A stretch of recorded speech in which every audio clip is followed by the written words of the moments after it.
Welcome to Growing Up B2B. I'm Delia, and I'm the second generation president of Delia Associates. We are the place where B2B brands go to grow. Hello, and welcome to another episode of Growing Up B2B. I'm your host, Delia. I'm second generation president of Delia Associates, the place where B2B brands go to grow. I'm so excited to introduce our guest today. He's John Abplanalp of Tightlines Advisors. Tightlines Advisors specializes in enhancing operational efficiency, productivity, performance, and value for manufacturing companies facing today's dynamic market challenges. However, what's of equal interest to what John does for business today is what he did for business he was previously a part of for over 33 years prior to starting Tightlines Advisors. Before launching Tightlines, John worked up the ranks and ultimately became the second generation to lead Precision Global, the world leader in dispensing solutions for consumer and industrial spray products and the pioneer of the aerosol valve. John, thanks so much for joining us today. Ed, thank you, and it's absolutely my pleasure to be a part of this with your podcast. Thank you. So, hey, let me take you back to the early years. We're going back now. So, as a young child, John, to what extent were you exposed to the family business? I like to refer to it like the family business was my older brother. I mean, it was I also like to say that my father needed my mother to create me and my sister, but Precision was in and of out of himself. The idea with it. So it was something that we were totally and constantly exposed to, and no downside to it. It was it provided us so many both material things. We're lucky enough to be able to do that, but relationships and people we met through my father in the business, etc. It was a paramount thing in his life. So it was very much a fabric of your day to day growing up. 100%, 100%. So at what point was it becoming clearer to you, as a young person, that you would ultimately get involved in the business and then one day lead it? At what point were you saying, hey, I'm going to take this path? I can't say that I remember exactly when it happened, but it's probably because it was probably before my memory. I mean, it just seemed that it was always going to, and not because I was forced to it. Yeah. It's just, the gravitation, the aspects of what we were doing. I got an undergraduate degree in engineering.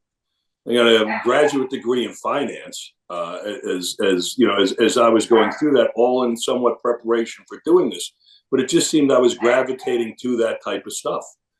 I remember as a small child, Saturday mornings, instead of watching cartoons, there used to be something called The Modern Farmer on either WOR or WPIX or one of the channels early in the morning, and it was watching agriculture, from the harvesting through the processing of food. But I'd sit there and watch the assembly lines, then just be fascinated with it. I got a degree in mechanical engineering, but I don't claim to have any great skills to it, et cetera. You understand some of it, but it was just the movement and the processes that fascinated me. So it always seemed as I was destined to it, but not by force, more by gravitation. Got it. So when you first joined, kind of talk about some of those early years. What were you doing when you first arrived at Precision, and what was it like actually working, fully in the business? Well, when I first arrived, it was probably a couple of summer jobs, and I think that was just to make sure. My father wanted to make sure I got my butt out of the bed in the morning, after various nights out, high school and college, et cetera. Back then, doing what kids do back then, and now I'm sure. It's just some rigor and some discipline, and it was not in the offices. It was out on the shop floor in the maintenance department. Mm-hmm. Again, I looking back on it, I have to give the guys that were put in charge of me a lot of credit. I mean, that is got to be something that they probably got their stones busted about that. It's a little bit of a responsibility dealing with the boss's kid. Mm-hmm. I'd like to think I got along all right with most of the guys. We would go out for beers afterwards if needed to be, et cetera. but you had to make sure you showed up and, you were there in the morning doing what you wanted to do. You had to hold up your end of the responsibilities. Mm-hmm. So the building maintenance department was everything. I mean, we touched the offices, we touched the plant. It was the roof, it was the basement, it was the plumbing, it was electrical, it was putting lines together, it was taking stuff apart, it was moving machinery, and really was very enjoyable. I was welcomed on the company softball team. I sucked, but I was welcome on it. And then after that, it started gravitating more to, okay, once I got more of the formal education. And I'm not saying the guys on the floor didn't have formal education, etc., nor seem to denigrate it in any way. But by going down with that, okay, now give them some more operating responsibilities. So I got to see what was happening in various departments, P&L statements, balance sheets, etc. I guess the bigger turning point on that was in 1983. We were starting a plant up in the UK, and they thought it was a real good opportunity for me to go over to the UK and be there as part of a startup.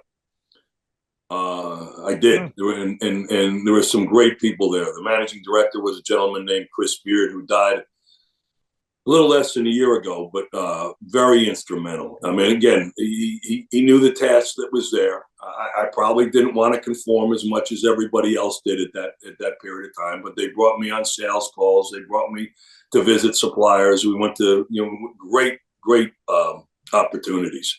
Another technical guy there, lab technical, not operating technical, guy named Nigel Jackson. A few other guys dealt with the guys in Europe. Really was a great 8-month experience. Wow. But I'd like to think it was foundational. Well, it sounds like, and this is not always the case, but when you came in very much from the bottom up and worked your way up to see all sides of the organization from literally the ground up, as opposed to coming in at a high level. You came in, on the floor and worked up that way, which probably gave you an interesting vantage point as you did take on those increasing responsibilities. I mean, aside from the fact we were in the lunchroom one day and they decided that they were going to go up and tell my father they elected me shop steward for the union, and I was going to handle the negotiations. I like to say I rose up through the sheer power of nepotism, but it really did give you a great perspective, and I think it also, watching what was going on, seeing the machinery, and I operated machines too for a period of time, the assembly machines, not necessarily the molding one, but sat there, saw what was going on, saw the downtime, the waste, the inefficiencies, the scrap. I know a lot of good work, but that's where I saw the opportunity. And I think some of that kind of might have, as we were talking about before, formed me going forward. Mm-hmm. So Precision Global certainly recognized as a leader, a global leader in its category.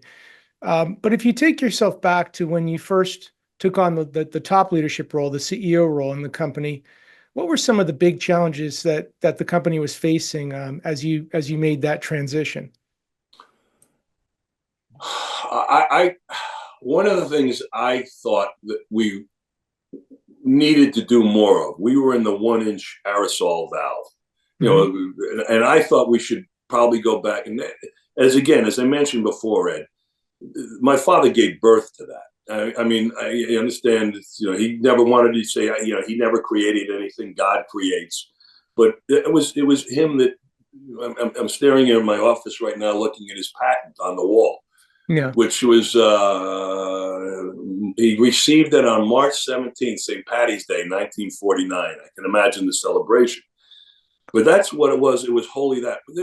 I thought with the capabilities that we had and the customers that we had, the skills, injection molding, high-speed assembly, metal forming, that there were opportunities for us to do things beyond just the 1-inch valve, with the same customers that we had, closures or, pharmaceutical and pharmaceutical dispensing. Dad passed away in 2003. And I'd like to think our performance for the 5 years afterwards, till 2008, was pretty good at. But that's what we were kind of gearing ourselves to be able to do. Hmm. Hmm. I The also thought that there was some waste and inefficiency as we were talking. I did my Six Sigma training. I did a couple, and I don't mean to drop those buzzwords in. I actually really try to stay away from those right now. Not Mhm. that I don't think there's validity to it, but I think there's like a higher approach to it, that all those things just become tools in. And I'm sure we'll get into that in a few minutes. Of course, of course. So, um, as you look back at those years, as you were taking on the top leadership role in the organization, was there, and there might have been several, but one that you can think of, kind of a defining moment that really would come to shape your approach to leadership in the years that would follow? Any pivotal moment or realization that you had? Well, again, as I was mentioning before, just watching the operation, my father loved volume and speed. Just, and I think anybody that has, basis of accounting, the more product you can make, the faster you make it, reduces the cost of it, which is true. Hmm. But how accurate you able to do that? How much? Yes, you can make the machine cycle very fast in output when they're running. But what's the obstacle to running? It's the quality issues, downtime issues, material losses, etc.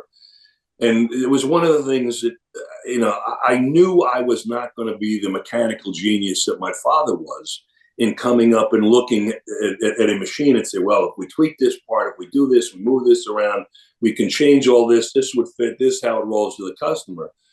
I sat there and I was watching the organization scramble and work around these issues that were in there, and said, to me, there seemed to be that there had to be a better way than us suffering and working through these inefficiencies.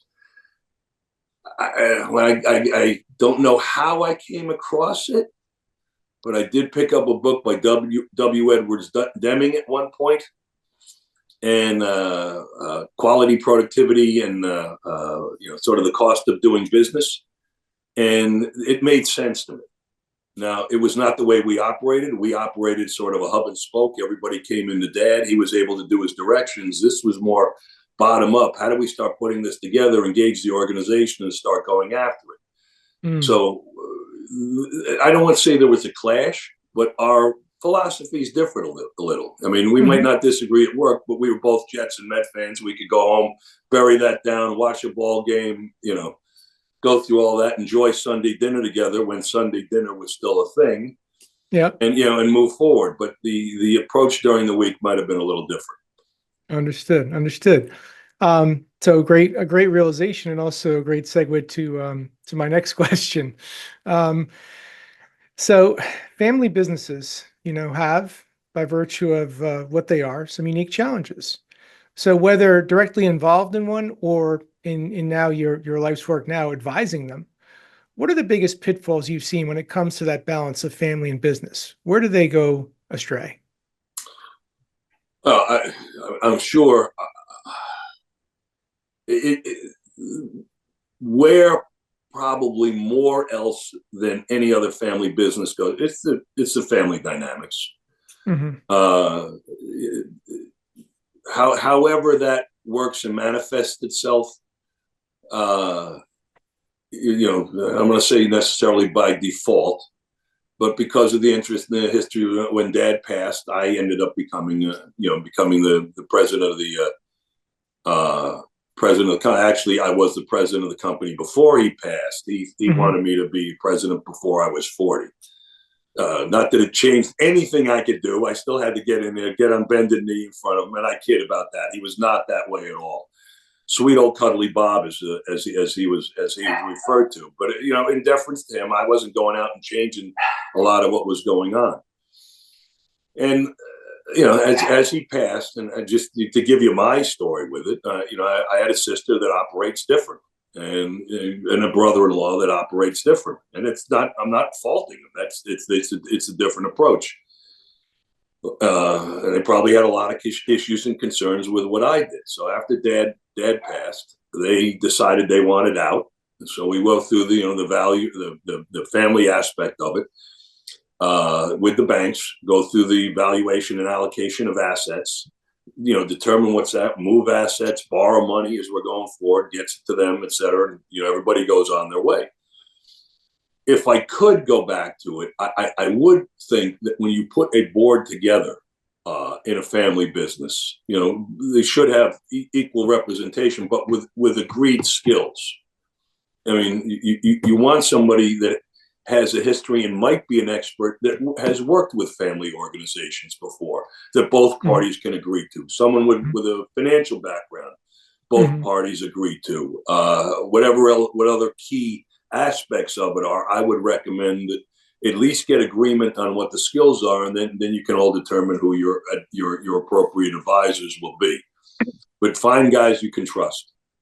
Both parties can, because they'll be intermediaries at times. So yeah, another great point though is bringing in, where there are deficiencies, where there are certain skill sets or gaps, bringing that talent to bear, but in a way where all parties are in alignment with who those folks are. And 100%, 100%. It is tough to have an objective discussion about a family business with a family member, because you are a family member. It almost can't be objective by definition. Yeah, that's a great point. So to be able to bring somebody else in with that, I think would be extremely valuable. Excellent. And others that have, when you bring your advisors in, others that have had the skill or at least some experience. Okay. That's a great point.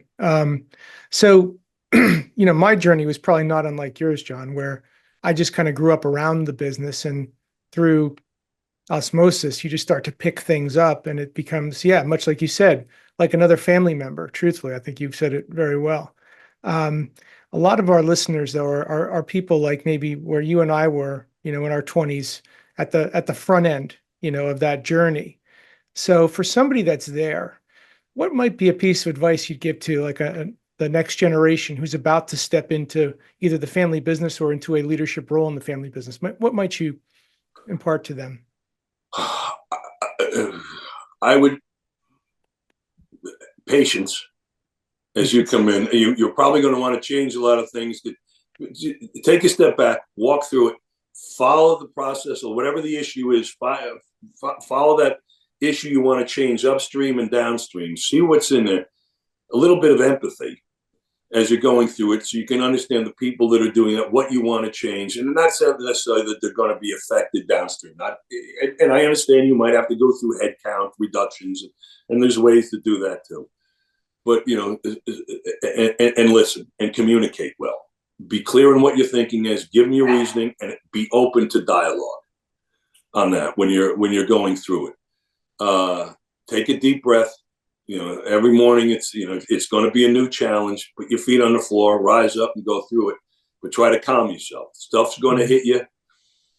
Dad used to say, no soup is drunk. Is that the right word? No, you don't drink. Well, I guess let me say it this way. No, you don't drink any soup as warm as it is when it's made. It's in the pot. You take it out, you put it in a bowl. You're not drinking it right out of the pot. It has a chance to cool down. It's easier to swallow and move forward. So just the patience, do this, observe, watch what's going on first, and then you move accordingly. And communicate well and be honest in your thinking. So I'm listening to you and I'm thinking, boy, I wish you were there to say that to me at 22 years old. I wish I was there to say it to me at 22. Because I was a bit of a cannonball on the ship. I just came in like a wrecking ball, and this won't do, that won't do, and I'm sure, and I know I ruffled feathers, in my entrance, but I didn't really have a playbook. And that's another thing that we're trying to impart here to our listeners, is to listen from the front lines and to help our listeners develop their own playbook for as they start to enter and rise in the family business. 100%. One thing, and maybe this is all encompassed in some of the rest of it, the way I was saying, but do come in with a little humility. As we were talking about, if someone would have told us, hey, just watch what's going on, get the understanding, see what's going on first. You don't have all the answers yet. A lot of this was built on a lot of good people. Do that. And you'll be able to work through it at that point. Plus, you'll be received so much better. Understood. So looking to your time with Precision. Precision didn't just grow under your leadership; it grew substantially under your watch. Looking back, what were some of the key levers, would you say, that made the biggest impact to fuel that growth? Well, one of the things that we decided to take a look at more of was, let me make sure I get my terminology right now as we were going through it. As I said before, we were in the 1-inch aerosol valve business. And that is just looking around the room to see if I have an example of it to hold.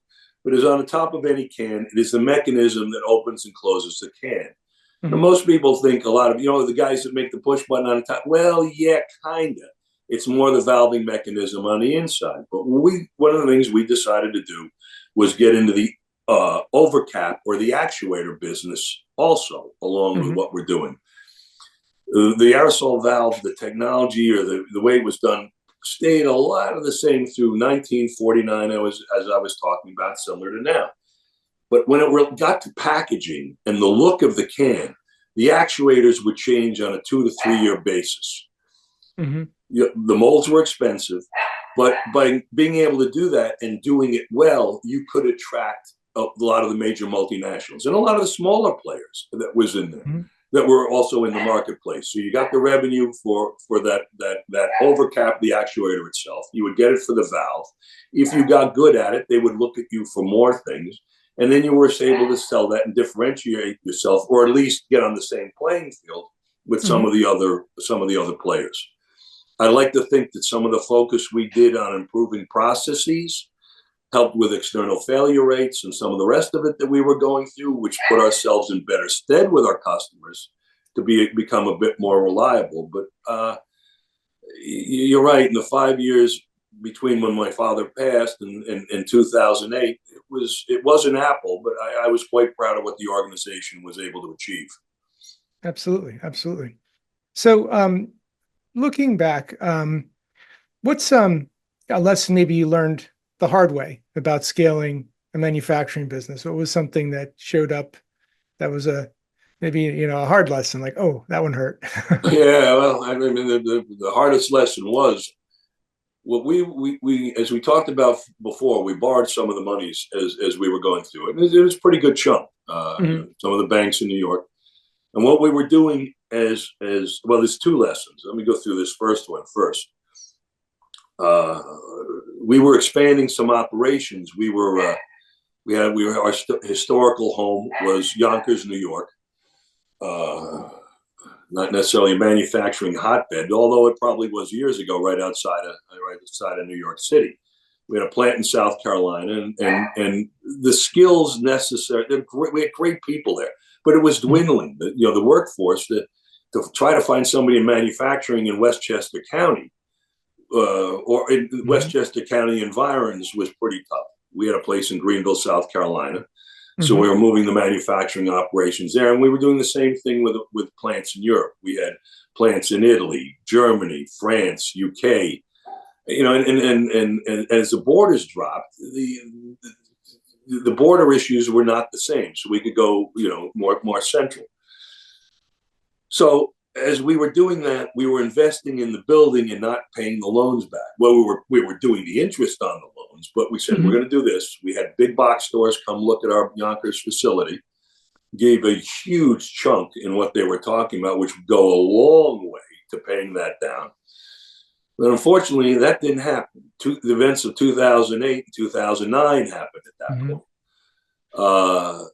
The other thing I would have done, and this is going to get back into what I'm going to be, or this will get into what I'm doing going forward, is as much as I was believing in the concepts that I was talking about that I'd gotten through the Six Sigma, Lean, et cetera. And again, I'm trying to stay away from those buzzwords.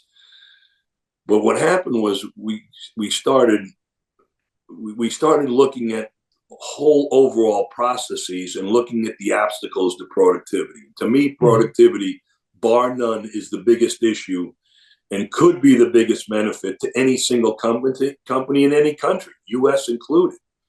When we get into, unless you want to go there later, tariffs and all the rest of it, what's happening now, but put that in place, but still incent productivity.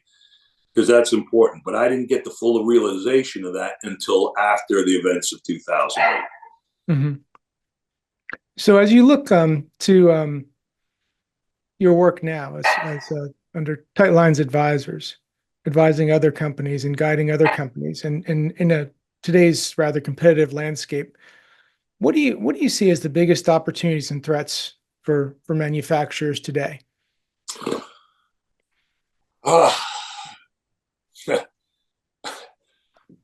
It's going to sound strange, but to me, I think the biggest threat to a manufacturer today is managing purely by financial statements. Okay.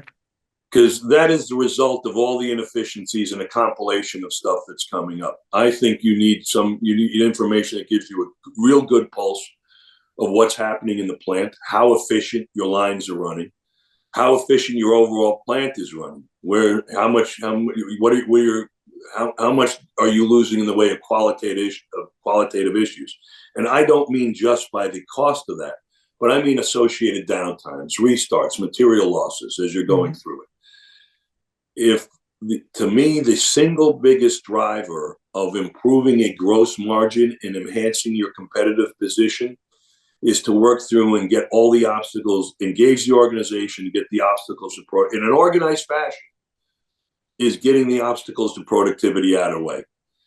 You go from a 50 to 60%, operating efficient plant, and most U.S. plants are probably, most U.S. plants, not the high end ones, but most U.S. plants somewhere between, 50 and 75% efficient. You get a real understanding of what's that. Engage the organization to go after it. And as I said, you go from 50 to 60%. That's a 20% improvement in productivity. That's 20% less hours. That's gains in material losses. That's external issues that happen. Your lead time's reduced. Your competitive positions are enhanced.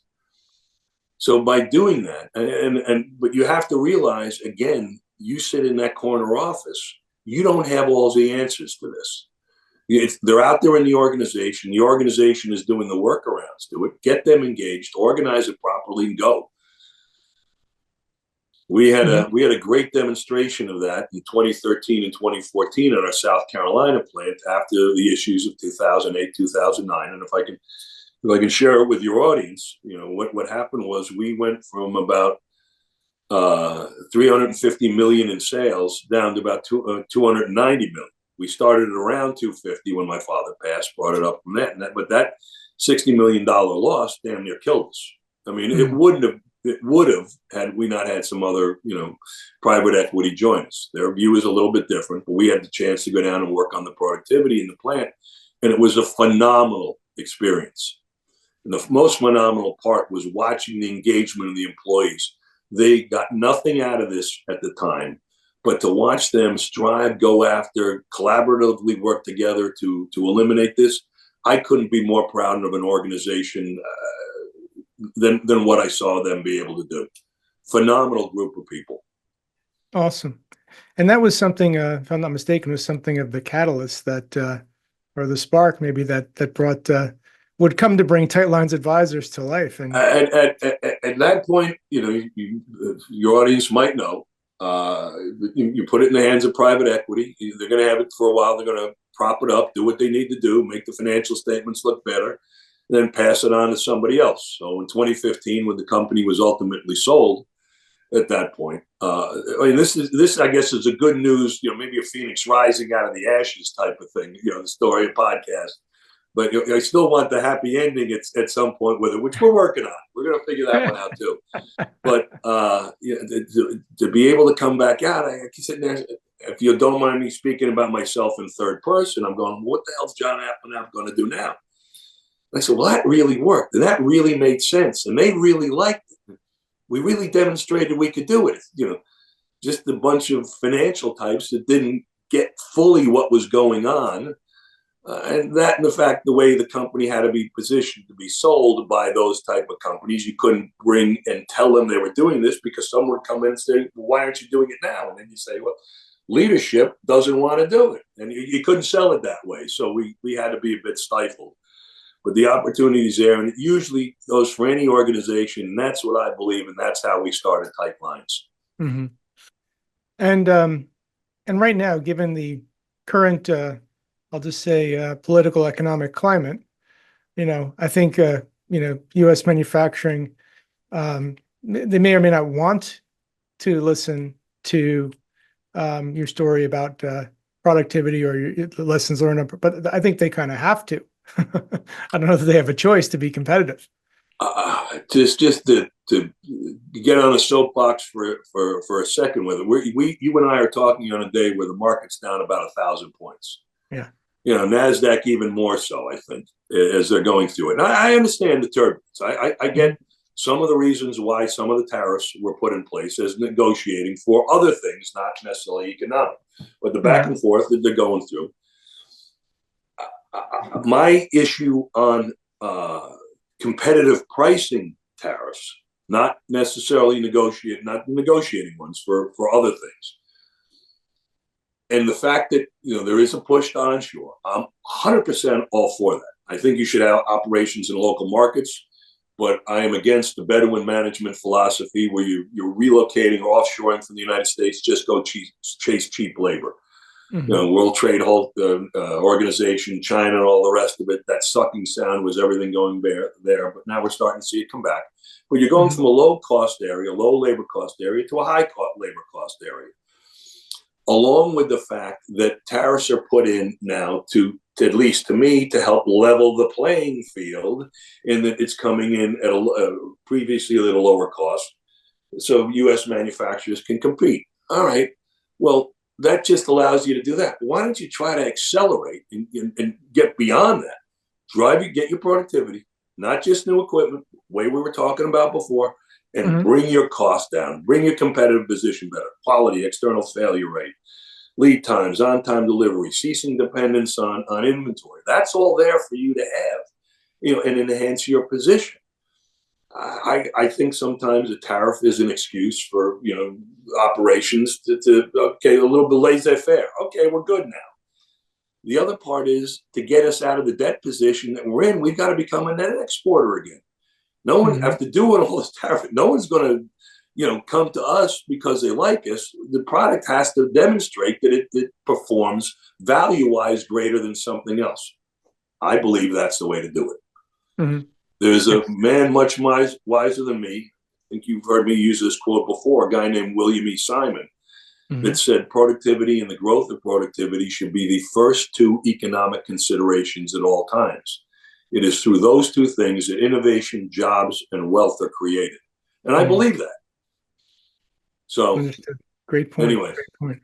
So, right now, as you're, what's aside from some of the news flow of the day and the things going on in our world, what are some of the things that are really exciting you about the work you're doing with Tight Lines Advisors that our listeners might want to hear about? This is way early for it, but having great conversations with a couple of very, very capable individuals about what we want to be able to do is not just do Tight Lines Advisors, but Tight Lines Holdings, where we can go back out, actually, not necessarily as a fee, taking some ownership, but actually going out and investing or acquiring companies. I don't want to go through the normal private equity model, and we're doing it, although I understand aspects of that have to be a part of it. But to be able to go back, and we really want to be, with this approach, become the disruptive technology to private equity. Nice. So it's still in early stages. I'm not even sure I want that broadcast yet, but I gave it to you, and I trust you with it. Let your audience have it. All right. I appreciate that. That sounds very exciting, actually. And I do think there probably are ears involved in the administration now that would be willing to listen to some of that on top of the things they're doing. Don't stop what you're doing, but if you really want to accelerate the manufacturing, you're given the protection, but let's blow it out of the water. Incent productivity. And how do you do that? How does it, from a government point of view, how can you go back and incentivize productivity for organizations to take this and go forward? They're going to get a bunch of benefits from it anyway, internal. But I think that would be a buddy of mine said that the other day. He said, this is exactly what the government should be doing to incentivize organizations. 100%. Now, Absolutely. he's an attorney, so what does he know? But That's awesome. So if any of our listeners, and a number of them, family business, of course, are in manufacturing, if any of them wanted to connect with you, John, to learn more about the work that you do under Tight Lines Advisors, what's the best way for them to connect with you? Well, John Abplanalp at tightlinesadvisors.com, or I'll give him my cell phone number directly, 914-282-3469. Awesome. Awesome. I appreciate that. And of course, you're on LinkedIn and tightlinesadvisor.com, Yes. and that'll all be in the notes of this podcast. But this was really great, John. Thank you so much for taking the time today.